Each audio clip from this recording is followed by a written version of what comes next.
오늘 하나님 말씀 마가복음 12장 35절부터 44절입니다. 마가복음 12장 35절부터 44절 말씀 우리 한 절씩 교독하겠습니다. 예수께서 성전에서 가르치실새 대답하여 가라사대 어찌하여 서기관들이 그리스도를 다윗의 자손이라 하느뇨.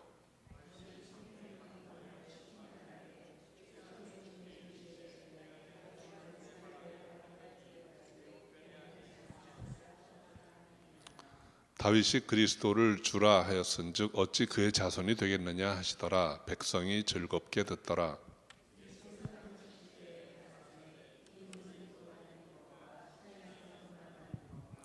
회당의 상좌와 잔치의 상석을 원하는 서기관들을 삼가라.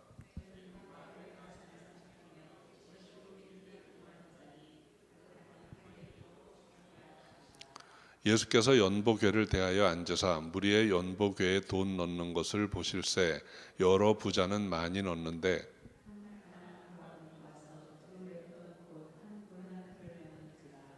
예수께서 제자들을 불러다가 이르시되 내가 진실로 너에게 이르노니 이 가난한 과부는 연보궤에 넣는 모든 사람보다 많이 넣었도다. 저희는 다 그 풍족한 중에서 넣었거니와 이 과부는 그 구차한 중에서 자기 모든 소유 곧 생활비 전부를 넣었느니라 하셨더라. 아멘. 기도하겠습니다. 아버지 하나님 감사합니다. 오늘 복되고 아름다운 주님의 날 주의 전에 부르셔서 신령과 진정으로 예배드릴 수 있게 하심을 감사합니다. 우리 마음의 중심이 주님의 뜻을 구하고 그 뜻대로 순종하며 나아가기를 원하나이다. 함께 하시고 인도하옵소서. 감사하옵고 예수의 이름으로 기도합니다. 아멘. 오늘 우리가 함께 읽은 이 본문은 세 가지 이야기가 이렇게 모여 있습니다. 제일 먼저 35절부터 37절은 예수 그리스도에 관한 말씀입니다. 또 38절부터 40절은 서기관들에 관한 말씀이고 41절부터 44절은 한 과부에 관한 이야기입니다. 이 세 이야기는 서로 다른 관련이 없는 에피소드 같이 보이지만 이 마가복음에 나란히 배치되어 있는 데는 어떤 의미가 있다고 생각합니다. 이 세 가지 이야기가 함께 놓여 있는 의미를 우리 함께 좀 살펴보기로 합니다.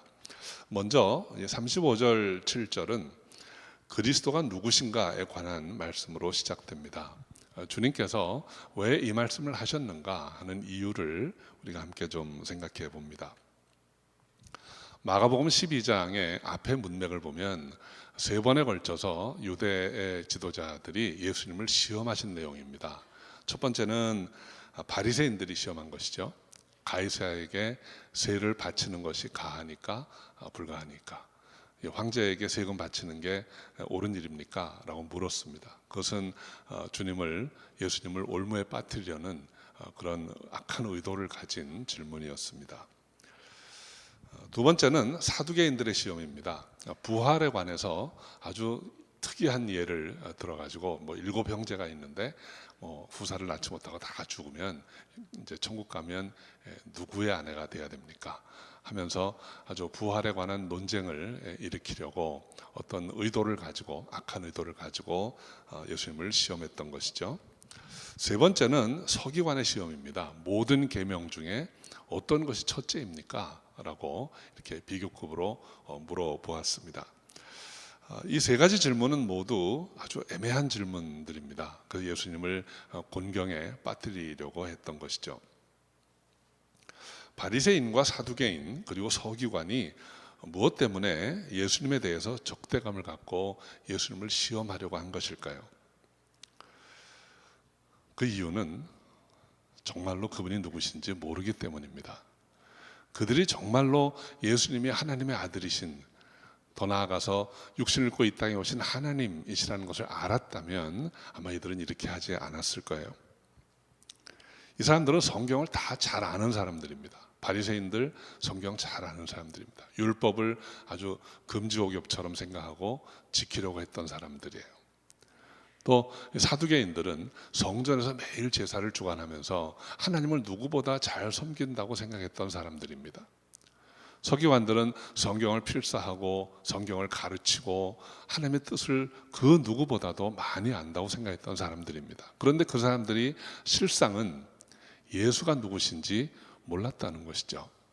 그래서 이 예수님에 대해서 끊임없이 확인해 보려고 하고 이 예수님이 자기들 아는 지식 또는 자기들 마음에 들지 않으니까 자꾸 해하려 하고 죽이려고 결국은 이렇게 했던 것입니다. 예수님은 그들이 예수님을 시험한다고 하는 것을 다 아셨어요.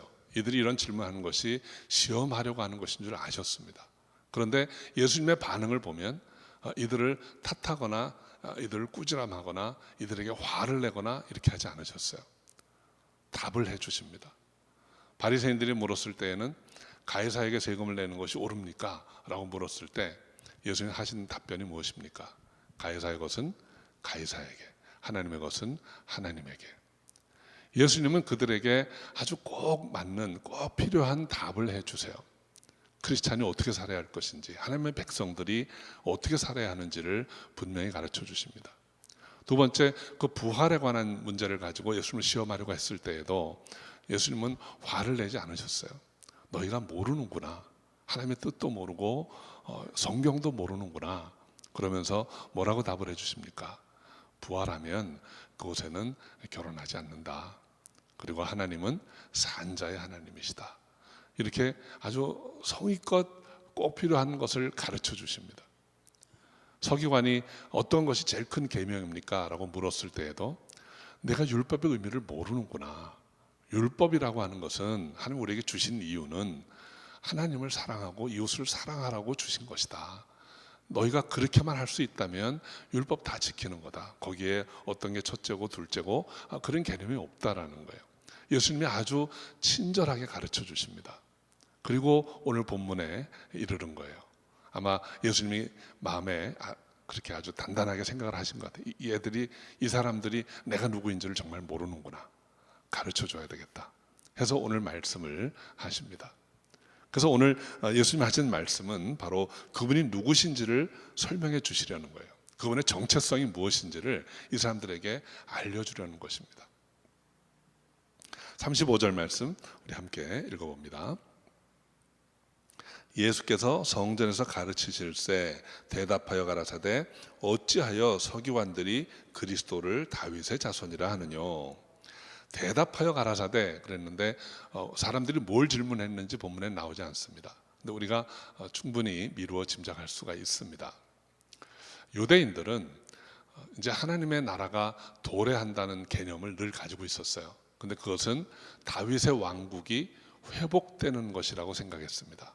그리고 다윗의 왕국이 회복될 때 모든 선지서의 예언은 다윗의 자손으로 오시는 메시아가 다윗의 왕국을 회복시킨다라고 되어 있습니다. 그래서 이 서기관들은 그렇게 가르쳤습니다. 다윗의 자손이 오셔서 나라를 회복할 것이다. 그런데 예수님에 관한 사람들의 이야기, 소문 이런 걸 들어보면 도대체 예수가 누군가 하는 질문을 사람들이 많이 가지고 있었어요. 그 예수님께서 나귀를 타고 예루살렘에 들어오실 때 수많은 무리들이 모여가지고 종려가지를 흔들면서 호산나 호산나 다윗의 이름으로 오시는 이여 라고 말했습니다. 근데 그것은 바로 메시아라는 것을 사람들이 다 느낍니다. 뿐만 아니라 예수님이 가는 곳마다 사람들이 다윗의 자손 예수여 하고 주님을 부르고 또 주님이 그 부르심을 듣고 또 소경의 눈을 뜨게 하고 안전병 일으키고 하는 많은 표적과 기사를 행했어요. 뿐만 아니라 예수님에 관해서 듣는 이야기들 중에 어떤 것들은 예수님이 하나님이라고 자꾸 얘기를 하시는 거예요. 어떤 제자가 하나님 아버지 보여주세요. 그러니까 나를 본 자는 아버지를 보았다. 또 하나님의 아들, 그분이 하시는 말씀은 다 하나님의 뜻이고 그분이 하시는 행동은 하나님이 허락하신 일들이다 라고 말씀하시는 걸로 보니까 백성들이 도대체 예수가 누군지 모르겠는 거예요. 그래서 성전에서 가르치는 예수님께 나와가지고 아마 이런 질문을 했을 겁니다. 서기관들은 다윗의 자손, 그리스도가 다윗의 자손이라고 얘기하는데 이 주님 어떻게 생각하십니까? 아마 이런 질문을 했을 거예요. 그래서 예수님이 답하신 것입니다. 어찌하여 서기관들이 그리스도를 다윗의 자손이라 하느냐, 이렇게 반문을 하시고 거기에 대해서 이제 답을 해주시는 겁니다. 어찌하여 서기관들이 그리스도를 다윗의 자손이라 하느냐, 이 질문에는 두 가지 다른 뉘앙스가 있습니다. 하나는 그들이 그렇게 말하는 의미를 당신들이 알고 있는가라는 의미예요. 그런데 다른 하나의 의미는 그 사람들이 모르고 한 이야기일 것이다. 그들이 왜 그렇게 했는지 나도 이해가 안 간다. 그런 이야기입니다. 여러분, 우리도 그런 표현을 자주 합니다. 아마 여러분 안 그럴 만한 분이 여러분에게 좋지 않은 이야기를 하면 왜 그래? 라고 이렇게 말을 합니다. 왜 그래? 라는 거는 이유를 물어보는 겁니까? 아닙니다. 그러면 안 되는데 왜 그렇게 했지? 이런 의미입니다. 지금 주님이 서기관들이 어찌하여 그리스도를 다윗의 자손이라 하는가 라는 것도 그 사람들은 그렇게 말하면 안 되는데 잘 알 수 있는 사람들인데 왜 그랬을까 라는 의미가 담겨 있는 것입니다. 그것은 그 다음 절을 읽어보면 이제 이해가 되는 것입니다. 다음 절 같이 한번 읽어볼까요? 다윗이 성령에 감동하여 친히 말하되 주께서 내 주께 이르시되 내가 내 원수를 내 발 아래 둘 때까지 내 우편에 앉았으라 하셨도다 하였느니라.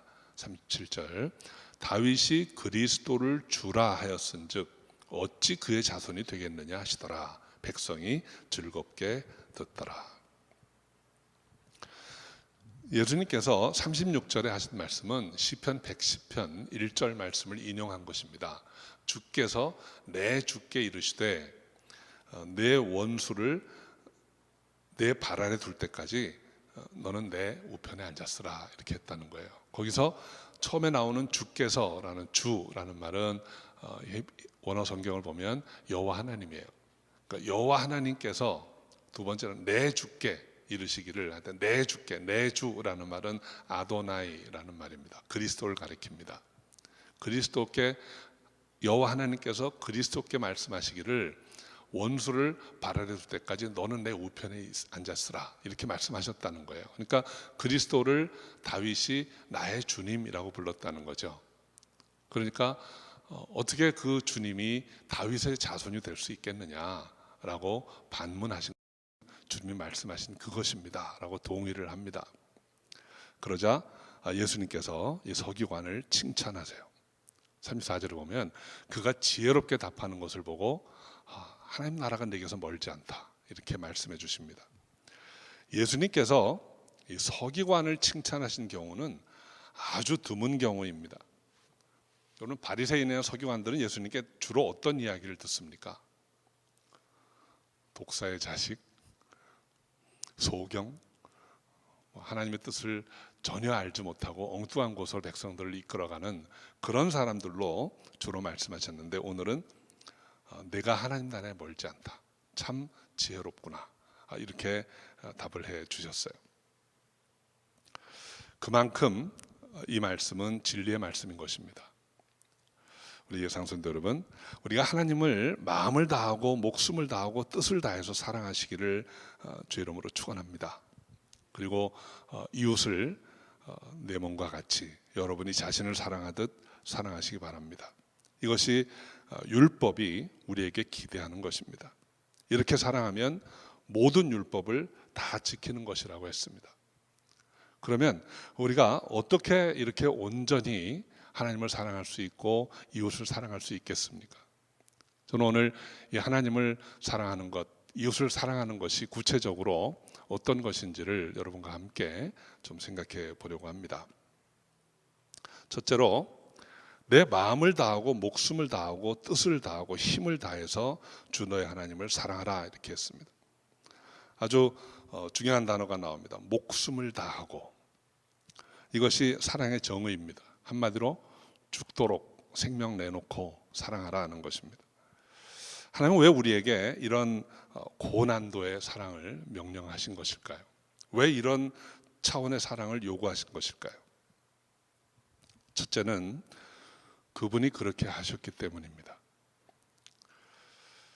하나님이 세상을 이처럼 사랑하사 독생자를 주셨으니 이는 저를 믿는 자마다 멸망치 않고 영생을 얻게 하려 하심이라. 하나님은 말씀이 육신이 되어서 이 땅에 오신 분이에요.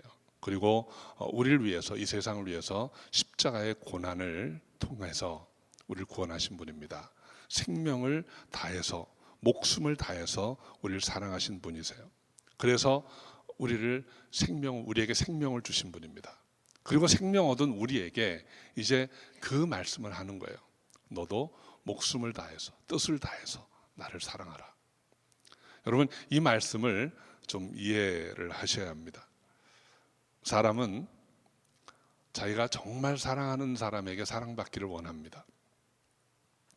내가 별로 관심 없는 어떤 이성이 내가 목숨을 다해서 당신을 사랑하겠습니다 이러고 밤낮 쫓아다니면 그걸 뭐라 그럽니까? 스토커입니다. 스토커. 괴롭습니다. 그건 사랑이 아니라 괴로운 일입니다. 그런데 내가 정말 사랑하는 사람이 나를 외면하고 피해가는 그것도 고통이에요. 만약에 그렇게 짝사랑을 해본 분이 계시다면 그 짝사랑을 하는 사람의 마음속에 간절한 소원이 뭘까요? 내가 사랑하는 그 사람이 나를 한번 바라봐주고 사랑한다고 고백해 줄 수 있다면 얼마나 세상을 다 얻은 것 같겠습니까? 여러분, 하나님은 지금 그가 생명을 내어주어서 독생자를 아끼지 않고 내어줄 만큼 사랑하신, 그래서 영원한 생명을 주신 우리가 이제 그분을 바라보고 그분을 사랑한다고 고백하기를 원하시는 거예요. 정말 나를 사랑해 줄 수 없겠니? 라는 것입니다. 내 마음을 다하고 목숨을 다하고 뜻을 다하고 힘을 다해서 나를 사랑하라 하신 그 말씀은 우리를 향한 하나님의 간절한 사랑의 표현인 것입니다.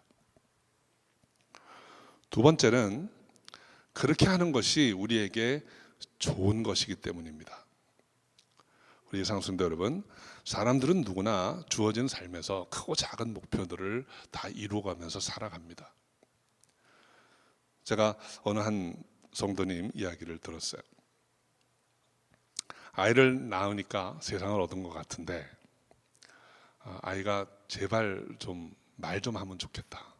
이제는 그 입으로 나한테 아빠, 엄마 이렇게 좀 해주면 좋겠다 하는 생각이 들어서 애가 말을 하는 순간에 이제 다 키운 것 같더랍니다. 그런데 잠시 아이가 움직이면서부터 고난이 시작됐다는 거예요. 품 안에 있을 때가 좋았는데 아이가 이제 말을 하고 제 발로 달아다니고 하니까 자기 주장이 생기고 골치 아프기 시작합니다. 학교 가면 좀 나아지겠지. 학교 보내놓으니까 이제는 뒷바라지 하느라고 정신이 없습니다. 유치원부터 대학 졸업할 때까지. 요즘은 또 대학원들 거의 다 가잖아요. 대학원 졸업. 이제는 됐나 보다 싶었더니 이제 취직을 못 합니다. 이거 어떻게든지 해야 되는데. 정신없이 따라다니다가 취직이 되는데 보니까 관연한 나이가 됐어요. 결혼을 시켜야 되는데 이게 또 짐입니다. 결혼하고 나서 이제 다 끝난 줄 알았더니 아이를 낳습니다. 저것도 내 책임인가? 평생 뭔가 이루었는데 또 일이 생기고 또 이루었는데 또 일이 생기고 그러다 보니까 이제는 우리 권사님들 그런 얘기 많이 하시잖아요. 손주는 올 때가 이쁜데 갈 때가 정말 더 이쁘다. 점점 힘이 들고 뭐 했는지 모르게 이제 몸은 내 마음대로 움직여지지 않고 인생은 끝이 다가옵니다. 뭐 했나? 허무하고 답답한 그런 마무리를 보게 된다는 거죠. 그런데 그렇게 쭉 가는 이것이 꼭 그 한 아이의 문제만은 아니죠. 여러분, 우리 인생의 모든 일들이 그렇습니다. 뭔가 이루어 갔는데 뭔가 이룬 것 같은데 여전히 이루어야 되고. 근데 그 허무함과 답답함은 어디서 오는 걸까요? 우리 인생의 의미를 몰라서 그렇습니다. 내 인생의 의미와 목적이 무엇인지를 모르니까 환경이 나를 드라이브 하는 대로 그냥 밀려다니는 거예요. 이렇게 살다 보니까 남들이 다 그렇게 하니까 이게 삶인가 보다. 그러다 어느새 정신 차리고 보니까 한 게 없네. 나는 뭘 했나? 이제 인생 마무리할 때가 됐는데 한 일이 없네. 이렇게 되는 거죠. 그런데 여러분, 우리 인생의 어느 한 지점에서 주님을 만나고 하나님을 알고 하나님을 믿게 되고 하나님이 내 하나님이 되고 그 주의 은혜로 내가 영원한 생명을 얻고 삶의 진정한 평안과 기쁨을 찾은 다음에는 인생의 방향이 정해집니다. 이제 내가 하나님을 사랑하고 섬기리라. 나의 하나님, 내가 주를 사랑하나이다. 이 고백이 나오는 순간에 우리의 인생은 차원이 달라지는 거예요. 여러분, 마음을 다하고 목숨을 다하고 뜻을 다해서 하나님을 사랑하는 것이 하나님의 나에 대한 무리한 요구라고 생각하십니까? 그렇게 하나님을 사랑할 수 있다고 고백하는 사람은 인생에 성공한 사람입니다. 인생 가장 귀한 것, 가장 복된 것을 붙잡은 사람이에요. 지금 이 말씀을 하신 이유는 그런 사랑을 좀 해보라는 거예요. 그러면 정말 좋을 것이다. 참 평안과 기쁨, 세상에 줄 수 없는 평안, 세상에 줄 수 없는 기쁨, 그리고 참 진리가 주는 자유함을 누리게 될 것이다 라는 말씀을 해 주시는 것입니다. 저는 우리 성도 여러분들이 이렇게 하나님을 알고 믿고 죽도록 사랑할 수 있기를 주의 이름으로 축원합니다. 그렇다면 세 번째로 하나님을 죽도록 사랑한다고 하는 것이 과연 무엇일까요? 하나님은 우리가 십자가에 다 죽기를 원하십니까? 하나님은 우리가 살기를 원하세요. 그래서 대신 십자가를 지시고 우리에게 영원한 생명을 주셨습니다. 그런 하나님이 우리에게 원하시는 일이 무엇일까를 생각해 보아야 합니다. 우리가 누군가를 죽도록 사랑한다고 하는 것은 그 사람이 원하는 일, 요구하는 일, 좋아하는 일이 뭔지를 알고 행해 주는 거예요. 사랑은 관념이 아닙니다. 사랑은 행함이 따라야 합니다. 우리가 참으로 하나님을 사랑한다면 하나님이 기뻐하시는 일을 해야 합니다. 여러분, 가끔 무슨 부부교실 이런 데 가면 부부 10계명 뭐 이런 게 있어요. 뭘 해줘라, 뭘 해줘라. 그런데 여러분, 정말로 배우자를 사랑하면 그 10계명 필요 없습니다. 저 사람이 내가 무슨 말을 하면 좋아하는지, 내가 뭘 하면 좋아하는지 다 알고 해주게 돼 있어요. 그게 사랑이에요. 무슨 계명이 있는 거 그대로 한다고 해서 이게 사랑하는 것이다? 그거는 좀 아직 그 차원이 좀 다른 이야기입니다. 하나님을 우리가 사랑한다는 것은 하나님이 기뻐하시는 일을 하는 거예요. 성경은 하나님이 기뻐하시는 일을 우리에게 가르쳐 줍니다. 요한복음 4장에 보면 하나님은 신령과 진정으로 예배하는 자들을 찾으시느니라 그랬어요. 그 하나님이 찾으신다라는 말은 간절히 구하시는 거예요. 이 땅에서 정말 하나님을 신령과 진정으로 예배하는 자들을 내가 보고 싶다는 거예요. 우리가 하나님을 사랑한다면 신령과 진정으로 예배하는 자가 되어야 합니다. 우리가 진정으로 하나님을 사랑한다면 하나님이 말씀하신 내가 거룩하니 너희도 거룩하라 라고 하신 그 말씀대로 거룩하게 살아야 합니다. 세상과는 구별된 삶을 살아야 합니다. 세속적인 가치관을 쫓아서 헤매이던 삶으로부터 이제는 하나님이 기뻐하시는 모습이 어떤 모습일까? 하나님이 무엇을 기뻐하시나 하는 것을 생각하면서 그렇게 구별된 삶을 살아야 하는 것입니다. 이것이 하나님을 사랑하는 거예요. 이 말씀을 주시면서 온 율법과 온 강령이 이 말에 다 있다라고 주님이 말씀하세요. 여러분, 제사법이라는 게 무엇입니까? 하나님을 어떻게 예배할 것인가? 정결규례라는 것도 어떤 모습으로 하나님께 나아가 예배 드릴 것인가? 그거를 구체적으로 아주 상세히 말씀해 주는 거예요. 율법에 나와 있는 성막을 어떻게 만들어라? 이것도 어떻게 하나님을 바로 예배할 것인가 하는 것을 우리에게 가르쳐 주는 다 그런 말씀들이에요. 온 율법이 하나님을 사랑하고 예배하는 것에 맞추어 있습니다. 여러분, 많은 율법의 규례들이 이웃을 사랑하는 것 또는 정결하고 거룩한 삶을 사는 것, 이것이 다 궁극적으로 하나님이 원하시는 것이 무엇인지를 알고 그렇게 살으라고 주신 규례들이에요. 하나님을 사랑하라고 하는 것은 예배자가 되는 것입니다. 예배를 가장 소중히 여기고 귀히 여기고 신령과 진정으로 예배하는 자가 되는 것입니다. 그리고 거룩한 삶을 사는 거예요. 구별된 삶을 사는 거예요. 이렇게 하나님을 사랑할 수 있는 저 여러분 되시기 바랍니다. 두 번째로 내 이웃을 내 몸과 같이 사랑하라 라고 하십니다. 내 이웃을 내 몸과 같이 사랑하라 라는 말씀 안에는 두 가지 문장이 있는 거예요. 하나는 내 몸을 사랑하는 자가 되어야 한다는 것입니다. 내 몸과 같이 사랑하라는 것은 내가 내 몸을 사랑하듯이 내 이웃을 사랑하라는 거예요. 그러니까 첫째로 내가 나를 사랑하지 못하면 이웃 사랑한다고 하는 것은 거짓말입니다. 그건 가식이고 아무것도 아닌 거예요. 자기를 사랑하는 사람이 이웃을 사랑할 수 있습니다. 그러면 우리가 누구인지를 다시 한번 알아야 됩니다. 우리가 누구입니까? 하나님이 우리를 택하셨어요. 내가 너를 지명하여 불렀나니 너는 내 것이라. 내가 너를 보배롭고 존귀하게 여기노라. 하나님이 나를 보배롭고 존귀하게 여기시기 때문에 우리는 그냥 보배롭고 존귀한 자입니다. 나는 아닌 것 같은데? 내 지나온 삶을 보니까 부족한데? 아닌데? 이런 의심이 하나님 앞에 필요 없는 거예요. 하나님은 항상 그분의 뜻대로 말씀하세요. 내가 너를 보배롭고 존귀하게 여기노라. 우리는 존귀한 자입니다. 존귀한 자이기 때문에 내가 나를 사랑한다고 하는 것은 존귀한 나를 시궁창 같은 세상에 함부로 내굴리지 않는 거예요. 가서는 안 될 곳 가면 안 됩니다. 더러운 것으로 나를 더럽히면 안 됩니다. 우리가 보는 것, 우리가 듣는 것, 우리가 먹고 마시는 것에서 더러운 것으로 내 삶을 함부로 하면 안 되는 거예요. 이것이 나를 보배롭고 존귀하다고 여기시는 하나님 앞에서 나를 사랑하는 것입니다.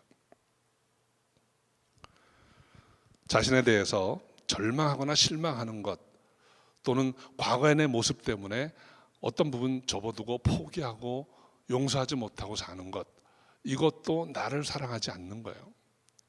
내가 나를 사랑한다고 하는 것은 하나님의 뜻을 쫓아서 이제 변화된 나, 새롭게 된 나를 알고 그 새로운 모습을 하나님 앞에 올려드리는 것입니다. 우리 인생의 모든 고집과 완고함을 내버리고 회개하고 새롭게 되어서 나아가는 것, 이것이 나를 사랑하는 거예요. 이렇게 나를 사랑하지 못하는 사람은 이웃을 사랑하지 못합니다. 자기가 아는 것, 자기가 겪은 것만 그냥 전염시킬 뿐이에요. 먼저 영적으로나 육체적으로나 감정적으로나 거룩하고 경건한 삶을 살아갈 수 있는 저 여러분 되시기 바랍니다. 이렇게 나를 사랑할 수 있는 사람이 내 이웃도 사랑할 수 있다라고 성경이 말씀하고 있는 것입니다. 유대 유명한 랍비 한 사람이 그런 말을 했어요. 아마도 예수님이 받았던 질문과 똑같은 질문을 받았던 듯합니다. 온 율법을 하나로 요약하면 뭐가 됩니까? 라는 질문에 그 사람이 이렇게 말했어요. 남이 내게 해주기를 원하는 대로 남에게 해주어라. 남이 내게 안 했으면 하는 일은 너도 하지 마라. 이것이 그 랍비의 지혜의 말씀이었습니다. 소위 말하는 황금률입니다.